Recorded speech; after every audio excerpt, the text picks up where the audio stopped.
So Dr. Gunasekera has enjoyed 20 years working in higher education and research related to biochemical genetics and forensic DNA.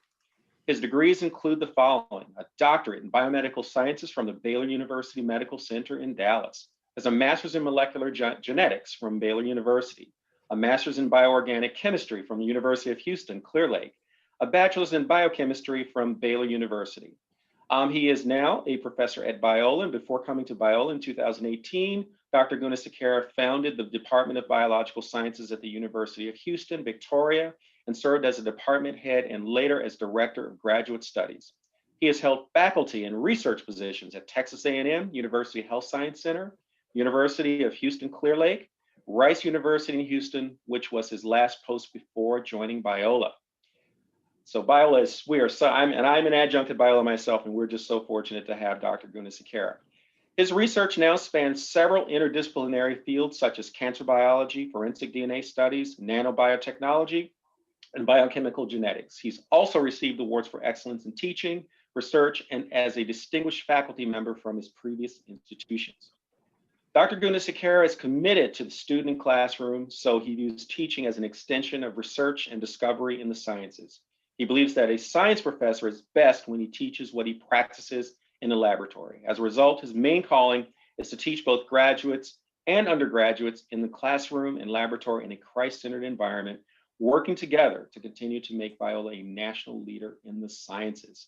So everyone, please welcome Dr. Richard Gunasekera. Richard, or Dr. Gunasekera, I should say, you have the floor.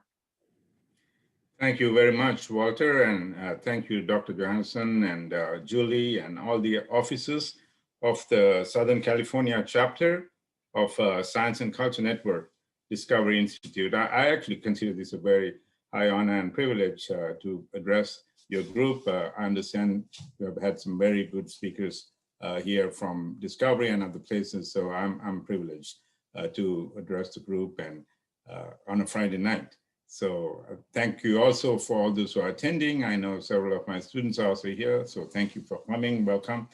And I promise some of the folks who I heard were coming that I'm not gonna try to keep this as another university lecture, being a Friday night particularly, try to keep it a little light.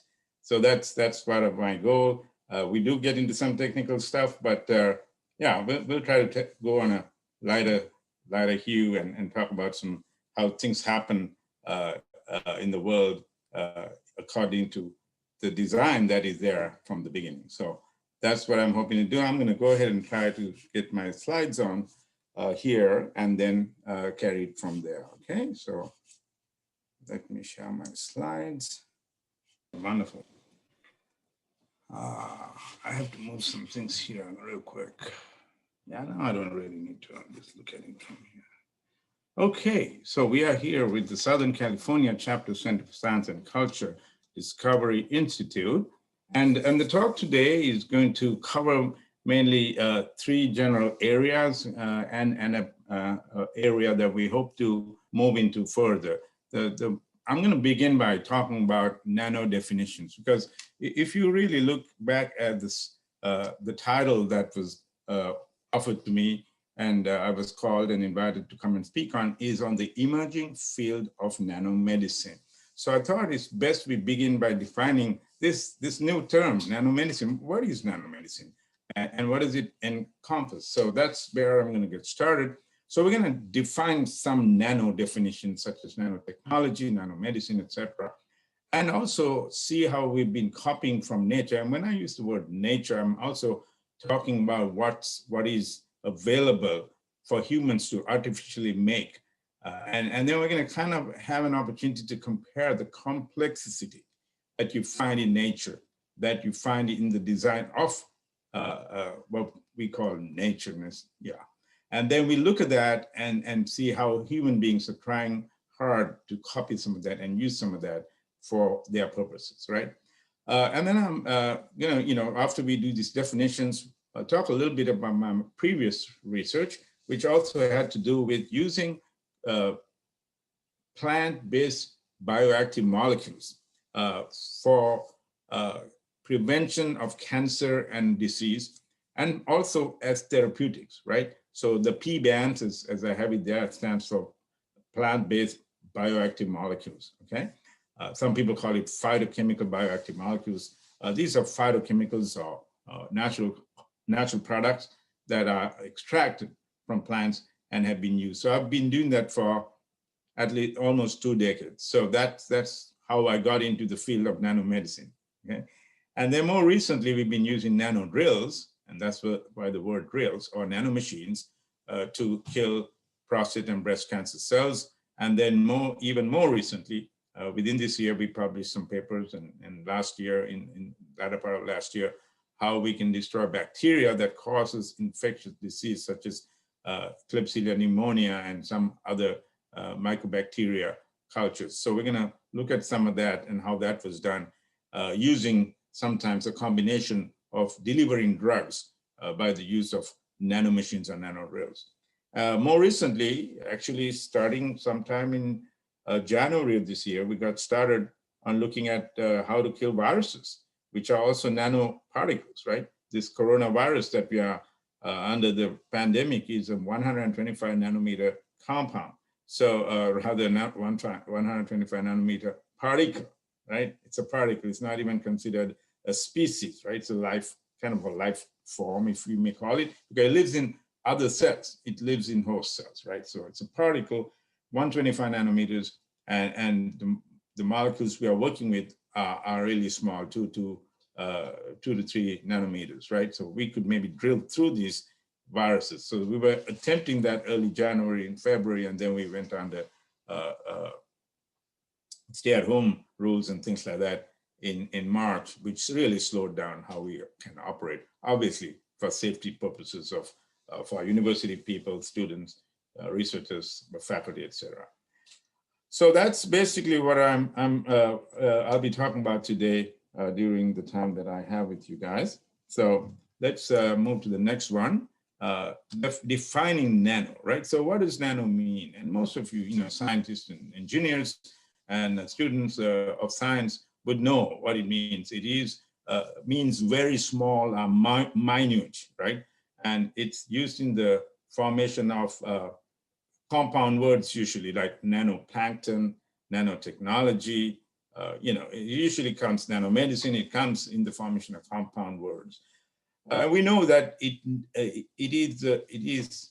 measures, has the specific sense of 1 billionth, right? Not 1 millionth, but 1 billion, 10 to the power minus 9 on nanomole or nanosecond.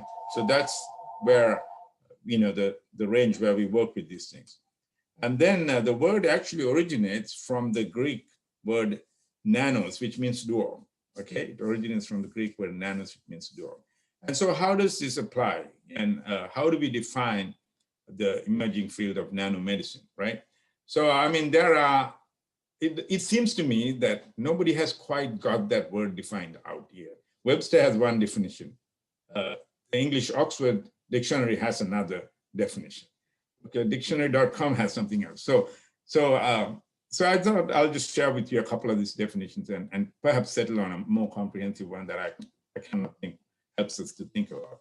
But let's look at the nano world, right? So, and how human beings have used technology within the nano world. Why is this so important, right? So we know that simple molecules and atoms and things are well below, So that's where we're at. Let me see if I can use my laser pointer. Yeah. So, but within this area of 10 to the power minus 9 or 1 billionth to a 1 millionth, where the red arrows are, that's kind of where the molecular world lies, in which we are interested for nanomedicine purposes, right? So we got DNA and protein and things like that, and we see a double helix over here. It shows, which is usually about 3 nanometers in diameter, right? 2 to 3 nanometers in diameter. And so that's kind of where it is. It's less than a micrometer. And when we think of things like bacteria, they're usually in this particular range of 1 micrometer, right? So that 1,000 times of a nanometer, right? So, and then you see some red blood cells, about 5 micrometers, diatoms, beautiful things. You look under a microscope, you find them in water, fresh water usually, 30 micrometers, and so on and so forth. And so this is where we work with, so when I'm working with mammalian cell cultures such as prostate cancer, and we don't want them to be infected by bacteria, we work in a hood, biosafety cabinet 2, we call them, with HEPA filters that are about 0.3 microns is their size. 0.3 micrometers is the size of the holes or the areas in the HEPA filter where we are pulling in air so we can keep the bacteria out, right? It's not a fume hood where the air goes out, but this is HEPA filtered air that comes in through the pores of the HEPA filters that are around a 0.3 micrometer, all right? So we are thinking more on the lines of this area between these red lines. Now there are other pictures here that you see about the technology world. I'm not an expert in this area at all, but you can see a semiconductor nanocrystal, 5 nanometers, and other kinds of microprocessors. So these all fall to the nano world, and that's why nanotechnology is pretty hot. Okay. Right, so nanomedicine, a little history for you. Richard P. Feynman speaking at Caltech, right here in Southern California. Actually, 1959, right? December of 1959. This is even before I was born, okay? So this is a while back. He said, I would like to describe a field in which little has been done, but in which an enormous amount can be made. I want to talk about the problem of manipulating and controlling things on a small scale. Although it is a very wild idea, it would be interesting surgery if you could swallow the surgeon. Imagine that, swallowing the surgeon. What does that mean? Well, the surgeon's going all the way down to the lesion. He's going all the way down to where the problem is in the cell, in the tissue, in the maybe even in the nucleus. So if he can go all the way down through the artery or through a nanomolecule that carries the drug, or a nanorobot that can go all the way down there and fix the problem without cutting up the body, isn't that a way to go? Just fixing up a few nanocells or cutting out the cancer, right? Rather than doing a chemo for all of the body, right? So that's what he's talking about. And later on, Norio Taniguchi introduced the term nanotechnology, 1974, published. And the idea of nanotechnology was later popularized by Eric Drexler of MIT. He actually fused both the concepts from Feynman and Taniguchi and proposed the idea of a nanoscale assembler, okay? So that's Eric Drexler from MIT. So we're talking here about starting from the bottom up, guys, right? We're not talking about building from the top down. If you really think about it, people actually, researchers have done this, and Sanderson, 2019 or something, no, not that recently, 2006, Sanderson in 2006 said in an article published in Nature News called The Sharpest Cut from Nanotube Sword, that the earliest evidence of the use of application of nanotechnology goes back to ancient India. I had no idea, in around 600 BC, right? People might think I'm Indian. I'm not, actually. I'm from Sri Lanka, but that's not the point here. The thing is, that old 600 BC, India, and that they manufactured microstructures of wood, steel containing carbon nanotubes and 7-inch nanowires, Sanderson 2006. So that's just history for you history buffs out there on a Friday night. All right, so what are we talking about? Rather than from top down, going from the bottom up. Well, think about what we normally do, building a table, right? What do? Cut down a tree or take the wood and we start building a table, building a house, whatever. Usually we are building things from the top down because nature is out there. It's great design, and we learn from that, we copy that design, and we come together and start building our own design, right? So in nanotechnology, similar to nature, small minute molecules form large structures like organelles in cells. So the design of all life is observed of small molecules coming together to build an organism, right? Correct? So that's the design of all of life. Think about a seed becoming a tree, right? From a tiny seed, plunges a huge mustard seed or a huge tree, or a single cell, a zygote. Well, how does a zygote come together? Obviously, we all came from a zygote, right? From the sperm and the egg being fertilized by the sperm, and then you get a zygote. From the zygote, you get the embryo, right? The blastula, the gastrula, so on and so forth. And it is, born as a species. So we all we were formed or designed by molecules coming together, single cells, proliferating to millions of cells, right? So that's the approach of nanomedicine. Was it not just atoms and molecules that came together to form a living machine, which is what we are, right? Atoms and molecules, tiny little things coming together to form a living machine. So nanomedicine, as according to the Johns Hopkins University website, is defined as the medical application of nanotechnology. Nanomedicine can include a wide range of applications, Johns Hopkins University says, including biosensors, tissue engineering, diagnostic devices, and many others. And using nanotechnology, we can direct the chemotherapy to a tumor and minimize exposure to the rest of the body, okay? So that's nanomedicine. And here's a better, more comprehensive definition as I would like to present to you. Nanomedicine describes medicine that uses nano-sized tools for the diagnosis, prevention, and treatment of disease, and to gain increased understanding of the complex underlying pathophysiology of disease, okay? And then there's another definition down below. I'll let you guys read it. I don't want to be reading all the slides to you, but yeah, there are different definitions. And this is, I think, is better molecular basis of disease, imaging at the molecular and cellular level.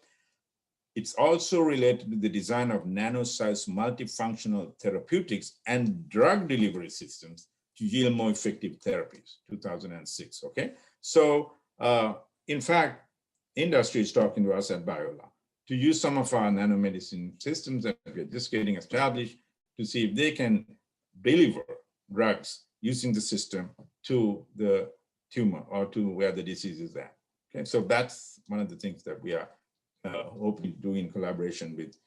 We actually got that started. Things have slowed down because of COVID. Everything slowed down, right? But those are some of the things we are planning and working on with the industry. So Paul Ehrlich, the founder of chemotherapy, proposed the concept of a magic bullet for the application of chemotherapy to treat cancer patients. So that's kind of what nanomedicine is about. And then in 1960s, Peter Paul Spacer developed the first nanoparticles, which can be used for targeted drug therapy. And since then, there's been intensive research into the possible synthesis and the uses of various nanocarrier systems. Well, aren't we copying some of this from nature's design? Really, aren't we learning something? Think about where this emerging discipline of nanomedicine was born. It's considered the matrimony of two others, which is nanotechnology and medicine, okay? So the matrimony of these two things gives birth to nanomedicine. And the answer is, where did they come? How did this happen? Well, the idea is molecular biochemistry. Some people would just say molecular biology, right? Why? The cell consists of nano organelles and nano materials that are in there, right? Such as microtubules, microfilaments, the chromatin that forms your chromosomes and therefore forms your genome, right? So, all of these work at the nanoscale level. Hemoglobin, for example, is 5.5 nanometers diameter. It carries our oxygen through the body, right? DNA, as I mentioned earlier, 2 to 3 nanometers in diameter. The helical pitch is 3.4 to 3.6 nanometers. And the ATPase, an energy pump. And with permission from Discovery, I have here looking at the ATP synthase or ATPase. So this machine that is a pump, a power generator, right? Helps to bring in the ATP, has parts similar to a rotary engine, a rotor, a stator, and a drive shaft. You could actually go to YouTube and find this molecular machines, ATP synthesis, the power of a plant cell, and it's revolving and it's doing a little thing there. And you can see this is at the cell membrane, the lipid bilayer, right? At the lipid bilayer, you got this thing rotating. The top part is your rotor, the bottom part is your stator, and it has something like an axle, like the human drive rotary engine. So did the human rotary engines that we use in all kinds of, anything that rotates usually has a rotary engine, right? These things, did they just come together accidentally? We know no, humans design these things, and that's how we have the rotary engine.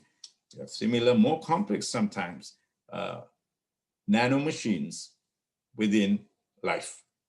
And that gives me the idea that life was also designed. All right, so I'm changing gears here to talk a little bit about some of the research I've done in the past. I'm going to move a little quickly through this, partly because I want to bring us into the nanotechnology or the nanomedicine work we've been doing. So another area where scientists have been using medical applications from nature's design is from the world of natural products.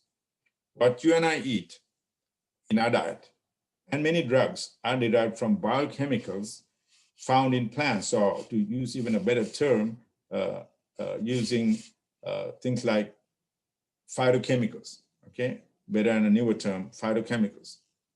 So I did a lot of research before I came to Biola, and I'm hoping to get some of this going here too, such as extracting compounds such as lycopene and lutein, which is able to inhibit the growth of prostate cancer cells. So I did a lot of research, and this one, 2007 publication, obviously I did this work several years before that. A paper like this doesn't come out,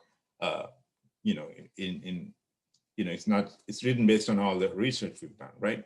So this is a group of faculty and researchers at the Institute for Biotechnology, Biosciences and Technology of Texas A&M's Medical Center in Texas, in Houston, Texas, okay, in the largest medical center in the world.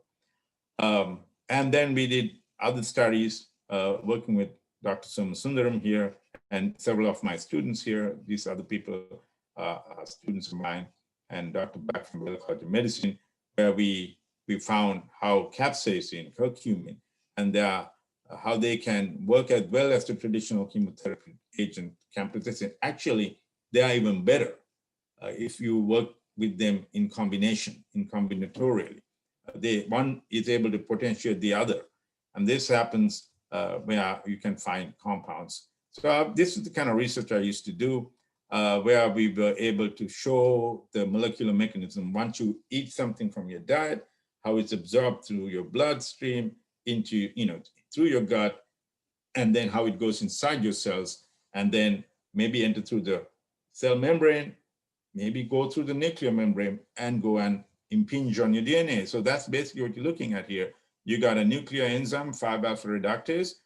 This is the nuclear membrane. We are inside this cytosol. Okay, we are inside the cell here. The cell, we are not even looking at the cell membrane outside.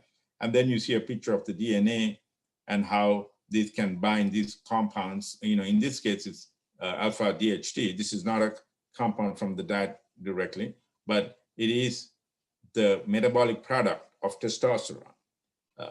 And 5-alpha reductase is the one that makes this metabolic product. And this 5-alpha DHT, or dihydroxytestosterone, is the one that is the culprit for causing prostate disease. Okay?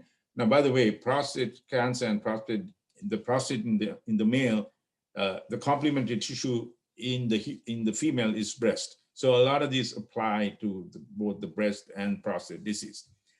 But there are natural compounds that can actually inhibit this enzyme. My students just learned about enzyme inhibition, okay?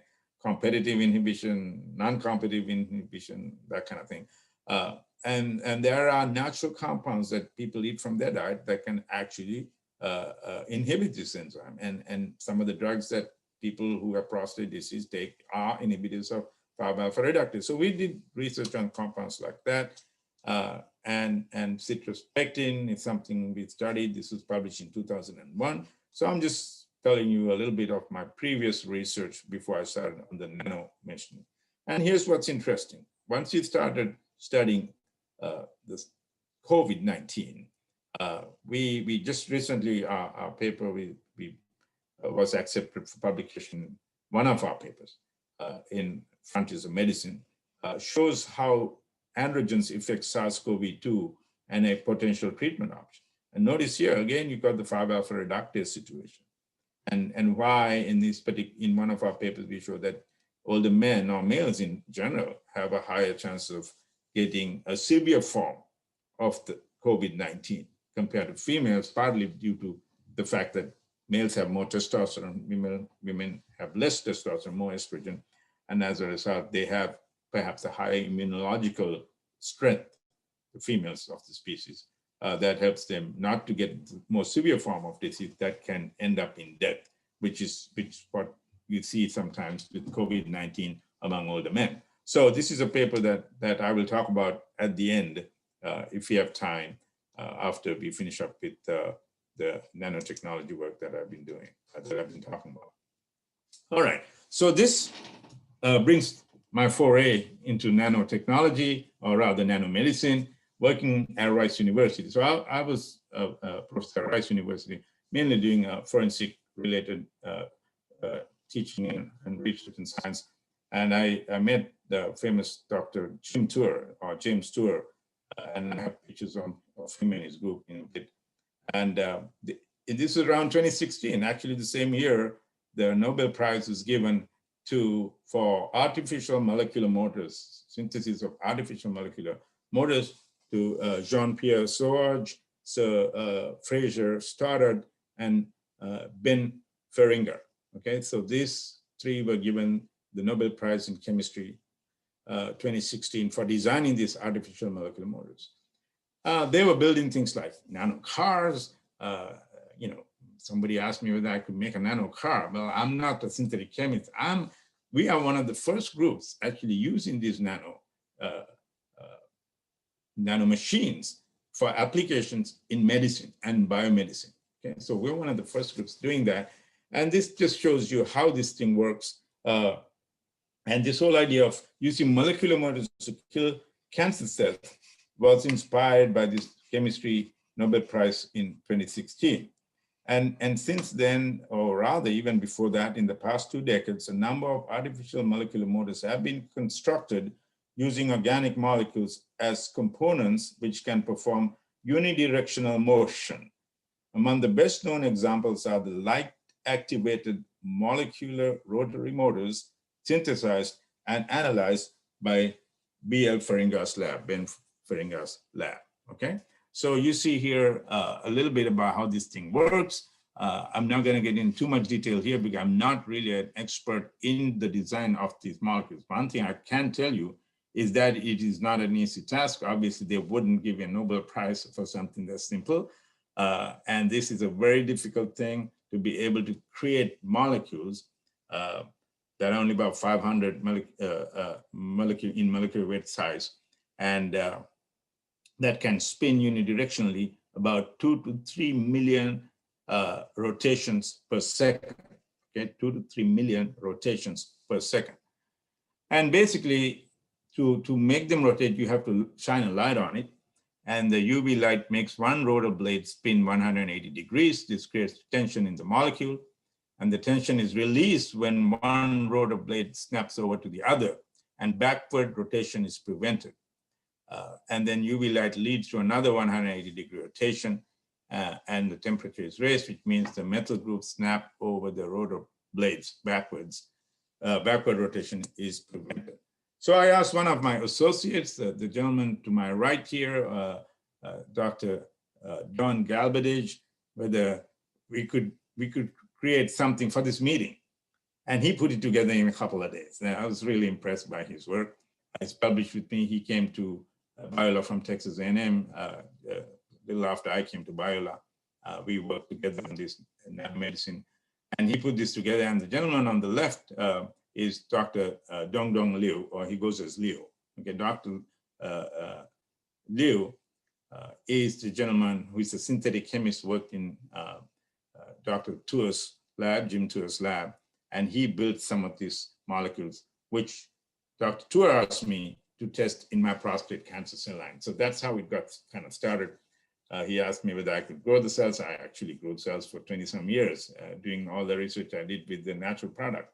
So you can see here a nice little animated picture made by Don Galbadage of the rotor part, and then it's connected by a double bond to the stator part, and it's a form of isomerization that causes this rotation to happen, okay?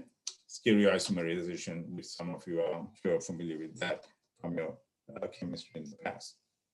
So the molecular motor actually operates using the upper half called the rotor with a chiral moiety, which is connected by a central double bond, which is the axial, to the asymmetric lower half called the stator, which you're looking at.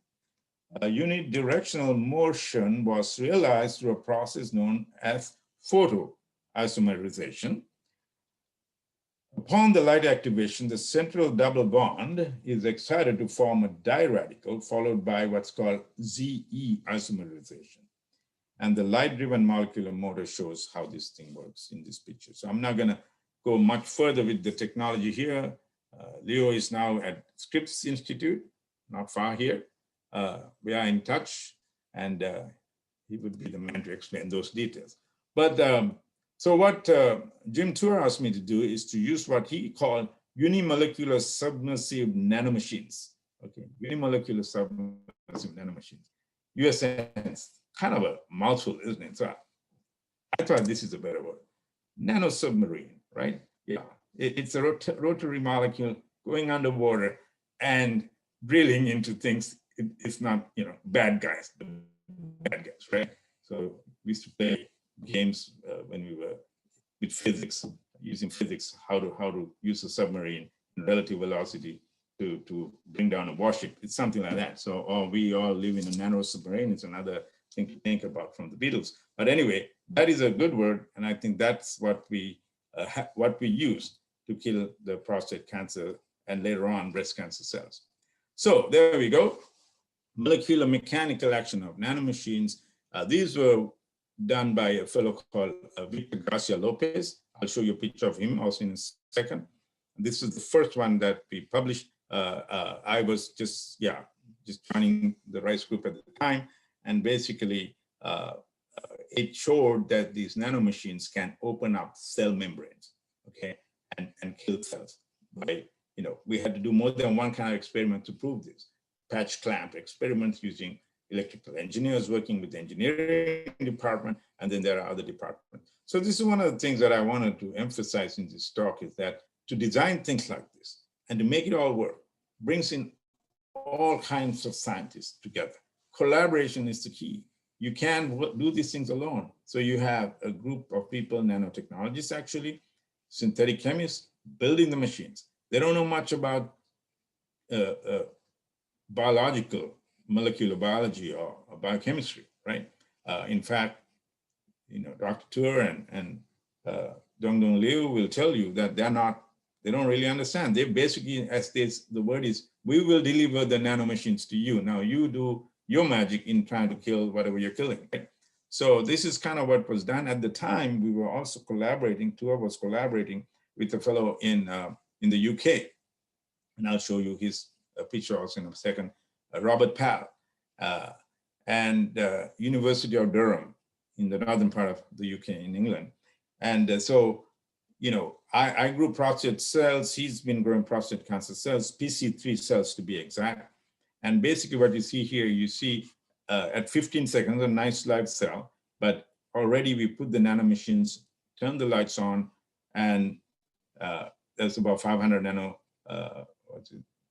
nanomolar nanomachines in the human prostate cancer cell line PC3, 5 minutes of incubation before you turn the lights on, and then you turn the light on. And you also add a dye called propydium iodide, which basically shows whether the DNA has been degraded and whether the cell is dead, okay?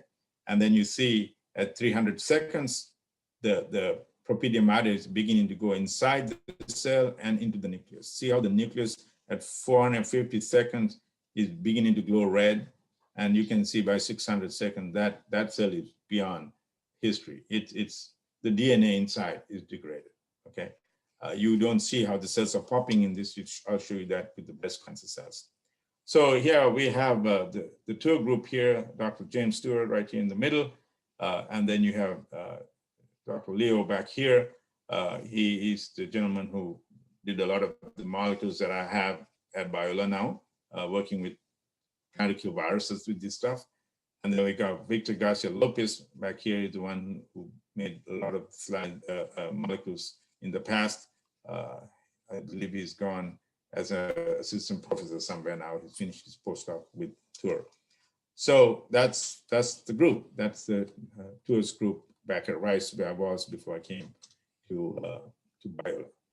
And this is Robert Powell actually visiting me at the Biola College of Medicine, where, so I was doing this research for Jim at the Biola College of Medicine, which is across the street from Rice in the Texas Medical Center in Houston. And they have a very strong relationship. It's almost like Rice's medical school kind of thing. And I was using the very, very complex microscopic systems that can look at things really, really tiny, 60 by 60 nanometers. So it really very strong magnification. And I had these cells prepared and we put them, and you can see them. The cells are down here under the microscope, and you can see the breast cancer cells beginning to go down with the propydium iodide getting in there due to the action of the nanomachines. Okay, so that's Robert Powell, University of Durham. So having done the prostate cancer cells, which is the earliest work that was done by Robert Powell and Victor Garcia Lopez, Jim Tura, and I helped them a little bit in that paper that came out in Nature.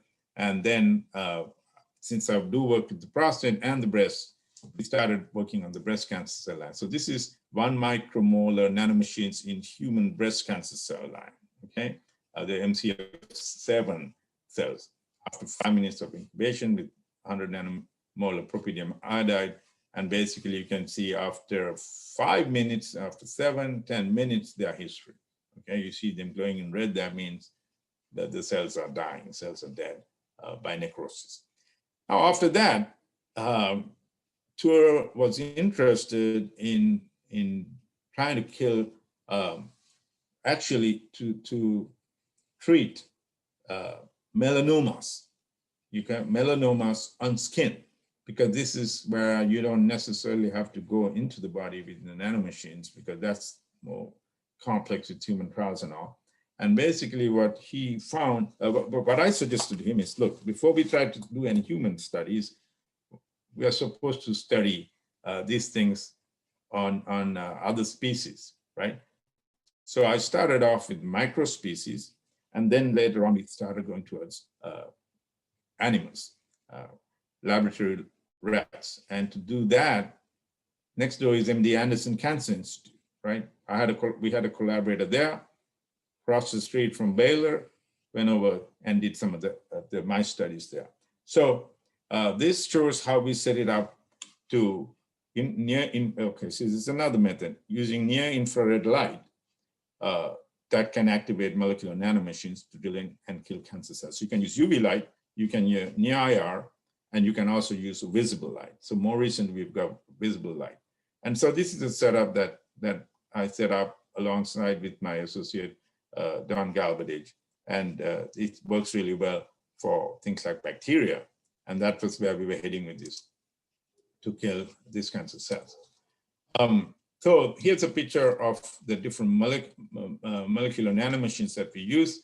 MNM1, or molecular nanomachine 1, is the fast rotary one that has a fast rotation, 2 to 3 million revolutions per second.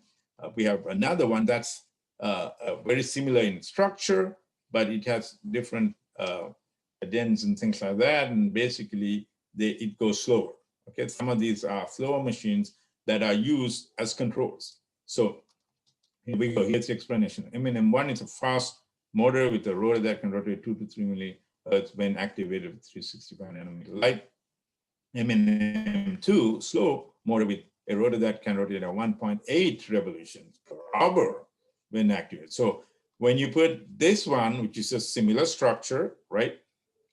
Slightly different configuration, nothing happens. So that's how you control your experiment. Okay? And then there are others that we attach body P fluorophores, so you can actually track it because you got a fluorophore on it, right? So we did that, and there's one with body fluorophore that's a fast motor, and then there's one which is a slow one. We attempted to do some of this at Biola too, to attach the fluorophores to the nanomachines with one of our synthetic organic chemists at Biola. So having said all of that, I decided that we were doing some animal testing on one side. And then I had this colleague who's a molecular microbiologist, actually MD PhD program, gentleman, Dr. Don Galbadage, and spoke to him to see, because I know he works with all kinds of infectious bacteria, and see if we can test these molecular nanomachines in bacteria, plus some other microspecies such as the worm C. elegans. So Don Galbadage went ahead and started testing them in E. coli, in Klebsiella pneumonia, and mycobacteria. We tried it in 3 kinds of bacteria. And basically what we found is you were killing about maybe 20%, maybe 40% max, right? So you're killing only so much, and you still have more than 50% of the bacteria surviving. And the thing with what we're doing now is we're not killing one cell at a time. These are colonies, right? Millions of bacterial cells growing at the same time. And so to kill so many, it sounded like it was too difficult, and because the bacteria will come back, right? Just getting less than 50% is not going to do the job. So I think, so we got the big idea of why don't we use, so this is an antibiotic-resistant bacteria, Klebsiella pneumonia. It's an antibiotic-resistant bacteria. It's resistant to meropenem, which was the drug of choice at the time before it became genetically modified to resist the meropenem. So basically what we did was we added meropenem along with the fast motor, and we found that we could kill about 96 to 97% of them. So that was quite a finding. It was published and got quite a bit of publicity that we are killing antibiotic-resistant bugs, right? Superbugs. So yeah, so this is how they work. Molecular nanomachines disrupt the bacterial cell wall, increasing sensitivity of extensively drug-resistant Klebsiella pneumonia to meropenem. Yeah, so the same M&Ms, you got the stator, you got the stator part, rotor part, axle part, all designed just like a rotary machine, right? And where do we get these ideas from? Well, looking at what's already there, the design that's already available for us. Yeah, these are some of the other kinds of bacteria, Mycobacteria smegmatis, which is similar to tuberculosis, E. coli, right? So different. This paper is being written up right now. It's not published yet. This is looking at it through electron microscope to see which ones have been lit up with the fluorophore that I talked about. Went on to looking at how these things work. Again, submissively in liquid with a small species. This is a crustacean, right? Daphnia. It's a species plankton, and we exposed this to molecular machines developed by Rice, and basically what we found that it's able to even kill the Daphnia, right? And so you see the differences. This paper was published along with other experiments we did at MD Anderson using the nanomachines on the skin of mice. So you can see that. Here's a cartoon of how we were able to kill C. elegans using nanomachines, Daphnia, and so that's a worm, right? A model of a worm, because there are pathogenic worms, right? C. elegans it's not, but we usually like to work with non-pathogenic species in the laboratory with students and faculty. And if it works, then we can move on to pathogenic stuff. We are working with viruses right now, not coronavirus, right? We're working with less, non-pathogenic viruses. And if it works, then we're gonna go to send it off to a lab that they're working with coronaviruses. And then here's the mice. So we did this work, this was published, came out in 2020, earlier this year, okay? So these are the different kinds of testing we did on all these. So this is the paper. Actually, this paper was very well done. It was several different things. I believe it got American Chemical Society's editor's choice. It's a lot of work. Some of these definitely were grown by students of mine at Biola. Okay, and so giving credit to those guys also. And these are some of the results. We have one down here with the fast rotor, right? Activated. You can see how they are dead at the end here, okay, for different time periods. Okay, activated. This is no lights. So control, same fast rotor, M1, but no light, they're live, right? So the nanomachines doesn't work without the light activation. And then we got the slow rotor with the light activation. Worms are fine. They're not dead like you see here in this particular picture down here. When we use it, not whether it's activated or not activated, the rotor is slow, they're fine. So those are your controls. And then a control without the M&M, just the light, right? That's important too, right? Is the light killing it or is the nanomachine killing it? Well, this is just light and basically, you know, nothing wrong. 2 days post-exposure, 1 day post-exposure. But in this case, the one that got the nanomachine and the light is what killed them. So that's how you do control your experiments. Okay, so finally changing gears to what we ended up having to do here. We started off with,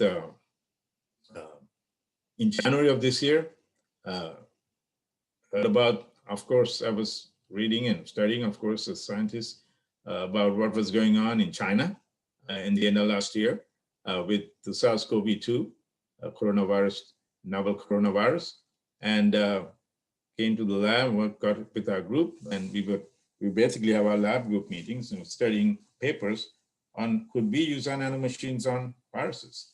And so we have to come up with an assaying setup, right, to quantitate, you know, how many are dying and what are they dying of? Are we killing them or is it the light that's killing them? So you have to build up, you know, a baseline and standard curve and standardized experiment. So from scratch, because nobody's done it before, right? These are new nanomachines. So, and there are different varieties of them. We have visible light motors, UV light motors. So we started on that process and coming with the assaying technique for bacteriophages, which are actually viruses that infect bacteria. And then you can count them by seeing how many bacteria are actually dead by the virus, or if the nanomachine worked on the virus, then the bacteria won't die. So indirectly, you can do these experiments. And they got to be statistically accurate. So we got to do several and many times. But then we kind of had to go and be, you know, locked down, right, in our homes and work. The campus was closed down. So we started working just like we're doing right now on Zoom and started doing our research together in our research group. And these are some of the studies that I was briefly mentioning. Molecular mechanisms lead to sex-specific COVID-19 prognosis and targeted therapies. This is right now in press with Frontiers in Medicine. The reason why you see these highlights is because they send it. This is just my proof that I got. And I cut out the PDF and put it on the slide. And they're basically asking us to make sure everybody's names are spelled right and things like that. And in this, we showed, as I mentioned to you earlier, how males who have higher testosterone due to the androgen receptor and 5-alpha reductase enzyme, and the way the virus using its spike protein enters the receptor and gets into the cell, how that works versus, you know, on the other side, estrogen, right? And the angiotensin area. And so basically, this is the molecular mechanism we are saying. I'm not going to get into the details of this because this is not nanotechnology or nanomedicine as such. But what was interesting, as I mentioned to you before, is that there are ways to use anti-androgen potential targeted therapy, and the work that I've done in the past using things like,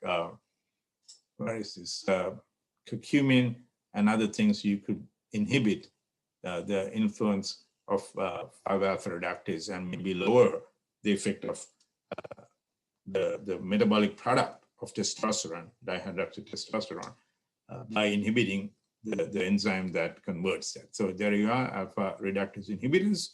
and anti-androgenic therapeutics, curcumin, active ingredient of turmeric, lycopene, the red pigment found in tomato, or the Texas variety of grapefruit, such as Rio Red and Ruby Star. That's some of the research I did when I was with the research group at Texas A&M. And so, yeah, so that's what this paper is about. Again, we acknowledge our students. There are several of our students actually, and I recognize Discovery Institute also, who from whom we get grants. So if you look at this an article, you see the Galbadage, Dr. Peterson from Biola faculty, then Dr. Wang, and then this student is from USC, then Danny Ramirez, Joseph Avada, our students, John P. Walsh is professor at USC. So it's again, collaborations that brings these things to happen. Dr. Walsh is an immuno scientist, very, very good, some of the things we were discussing. Okay, so basically what I've done today is talked about the definitions of nanotechnology, define nanomedicine, still emerging, nothing, doesn't seem like there's a perfect definition out there. Maybe one of us can do that at some point. Killing cancer, how we did that with, using copying nature, taking chemicals from nature, and then more recently using drills, nano drills, and how we use nano drills or nano machines to destroy bacteria. And now we are working on viruses. So using and designing tiny molecular machines from the bottom up, molecular nanomachines, designing tiny healing machines, which is a wonderful thing to be able to do, right? Following, again, the healing that we are called to do in our lifetime. So Dr. James Sewer, I want to acknowledge him for the invitation I got from him some time back and able to use his nanomachines in biomedical applications. First group to be doing that. Dr. Siva Somasundaram was my colleague at University of Houston before I came here. We still collaborate and work together. He's at Salem University. Dr. Galbadage, who's with me at Biola now. Dr. Leo Liu, who's at Scripps Institute.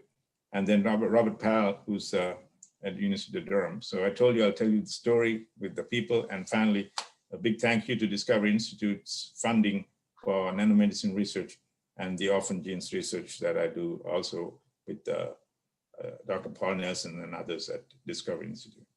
Well, thank you, gentlemen and the lady. Thank you for this opportunity. Yeah, hand it back to you, Walter. Awesome. Thank you, Dr. Gunasekera. That is really cool. Very, very cool research you guys are doing. So we have a few questions here for you. Very interested in hearing, in terms of what's the future, where this is going. So one of the first questions we have is, how widely available do you see nanomedicine becoming? Do you think it'll become a treatment as common as vaccines, for example? What do you see as the future based on the work that you and others have done? Yeah, so the pharmaceutical industry seems to have been using this for a while, okay? They are some of the people who are quite involved. And basically what they like to do is to prepare these nano machines or nanomolecules, right? Better term would be nanomolecule, and then introduce them through things like liposomes, organelles. So how widely? I think, it's already being used, and I believe it's going to be pretty wide. It's vaccines have been around for much longer, right? So this is neo-medicine, but it's better to put the surgeon down to the lesion rather than having him outside your body cutting you up, right? So a nano robot can go and do the job at that level. And how cost effective do you think this is relative to other types of treatments, such as vaccines? Because, for example, with certain types of vaccines, you have to incubate them in eggs. And I know some of the newer types, you don't have any of that stuff, which Moderna and others are working on. But how cost effective do you see nanomedical treatments as opposed to others? And in addition to that, if it becomes more widely available, particularly in third world countries, do you see this as these nanomedical treatments as being able to make it more broadly and widely distributable across the world? Yeah, so it gets expensive when it comes to human trials. So that's the issue, right? doing the organic synthesis as it's done, it takes very skilled scientists to do it. But yeah, universities doing it, like Scripps Institute, Biola, Rice, there are ways of getting that done. But getting into MD Anderson, starting a trial, that's where it gets extended. Now, one difference is it's not being given orally as such. You're going targeted, right? So targeted therapy. So you can, in some ways, isolate. So it's not as, it's not like giving a chemotherapy or a vaccine where the person gets it everywhere, right? It's in their whole body. So you are really taking a major risk. But if you are doing a melanoma, for example, which is a skin problem, FDA doesn't have that much level of regulation against applying something on the skin.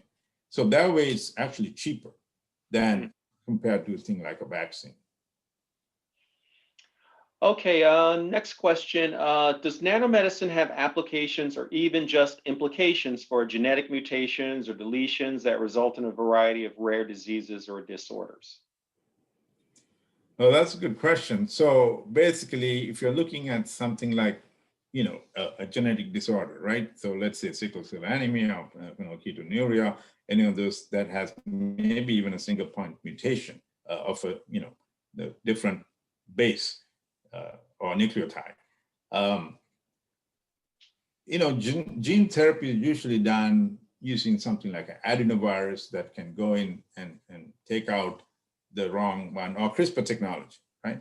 So I'm not too familiar right now, but I don't see any reason why nanotechnology cannot be used. But right now we have CRISPR technology, restriction enzymes and things like that, that's working for gene therapy. But the problem in gene therapy is it's still it's quite, ethically an issue, right? Pretty controversial to go into somebody. Every cell has the same complement of your human genome, right? So if you got a genetic disease, you got to fix every cell except maybe your red blood cells that doesn't have a gene, doesn't have a nucleus. So gene therapy is scary, right? It's ethically an issue. Modification of any genome is an ethical issue. Even if you're modifying plants, that's a non-GMO. It's a big deal, right? Right. GMO is not done to kill people. It's really done to help people. But so, yeah, that's my answer. Okay, great. Next question. Can you please elaborate on the difference between top-down and bottom-up design and how this all relates to what we see in the world of nanomachines? Yeah, so that, kind of described in that picture, a lot of, experiments might be designed where the surgeon comes in, cuts open, my wife is an anesthesiologist, they basically cut open, put the person to sleep and then cut them up and they try to fix things, right? But, there's robotics already, right? Rather than having your whole prostate taken out where they cut you up, you basically now they got robotic surgery where the robot is able to go through with two little pincers and try to do it. The surgeon's still doing it, looking at big screens. But imagine this, you have the particular, nano molecule that you create from the bottom up, right? And now it's delivered right to the tumor or to the cell and into the nucleus. That's what I would call, bottom up compared to the opposite. Yeah. Okay, thank you. Next question. Are there any targetable markers or other molecular features common to all cancer cells that would theoretically allow for a single powerful nanomachine treatment? Or would medical nanomachines need to be developed separately for each type of cancer? That's an excellent question, actually. So the nanomachines are little rotary drills, right? If you just throw them somewhere, they're going to start and turn the light on, they're going to start drilling everything. But you can actually target them. And that is also by a very, very smart, intelligent way of attaching an adenine that'll bind to a receptor, specific receptor for that particular cancer cell. So really you don't, you have different kinds of receptors. So the breast cancers that we worked with, we had different receptors. So we had to create one kind of a nanomachine. So the motor, it's the same. Putting the adenine is different, right? So that makes that thing whiz straight in. And actually we did this experiment where we had 3 different kinds of cells and we put that receptor ligand on our nanomachine And the nanomachine went through all and found the breast cancer cell and targeted on that, latched onto that, killed the breast cancer cell and left the other cells alone. So yeah, targeted therapy is important. I hope I answered that question. It's a good question. Okay, thank you. I think we have, let's say, another question here. Since nanomedicine can revolutionize individual and population health, what do you think the role of public health organizations are in the funding, application, and implementation of nanomedicine as an intervention? How can public health organizations work to catalyze this research? Yeah, I mean, I'm not that knowledgeable about, public health organizations, but I think, supporting some of the research that's been done in basic research places, clinical research places, and supporting some of that, and then bringing it to the industry, right? It's not just the research, but transfer of research is also very important. And some of that requires a lot of support because you have to have things like clinical trials. So that's where that kind of help could really help, is to get the word out so clinical trials can be done. Patients can be influenced in a big way. Okay, last question, and then we will wrap from there, Dr. G. If you don't mind us affectionately calling you Dr. G. That's what my students tend to call me. So that's okay, fine. Dr. G. Okay, last question. Could you please elaborate on how these nanomachines are specifically introduced to the targeted cells? In other words, what's the mechanism for getting them into the body and then having them make their way into those cells that they need to work in? Yeah, so let me talk in vitro, right? We're talking about the Petri dish, right? So basically, we put a particular concentration, usually it's 500 nanomolar, right? So it's not a high concentration. And we put that amount into a Petri dish where we have different cells. And the way it's targeted, as I mentioned earlier, is, we'll find a particular receptor that's unique to that particular kind of cancer cell. And for that receptor, we will have the ligand that binds to that on the nanomachine. So it'll go bind to the receptor, and as a result, the nanomachine starts to do its work on that cell and not all the other cells. I'm talking about humans. That's basically what. Right. So we haven't done that. We're not, we're not at that level, right? We are basically basic scientists, chemists, biochemists, that kind of people. So that's really up to the guys who do it with humans, such as MD PhDs and MDs and people like that. And basically, I mean, we've talked to them, we've had meetings, but we haven't really, that level of nanomachine work, I'm not, familiar with, or it's not really gotten to that level, very much not, at least with the nano work that we're doing in our group. Now, there might be others that I'm not aware of that they're actually doing it. We've mainly focused on things like skin cancers, eczemas, and then cavities like oral cavities, and where we don't have to go too far in. And okay. So that's been our focus so far. I see. Okay. That question, Dr. G. So I believe Julie would like to talk a little bit about talk a little bit about our people who have joined us supporting our supporting SC and SoCal. So thank you so much again, Dr. G. We really appreciate your time. That was great, very informative. So I will turn it over to Julie for a few minutes now. Thank you very much.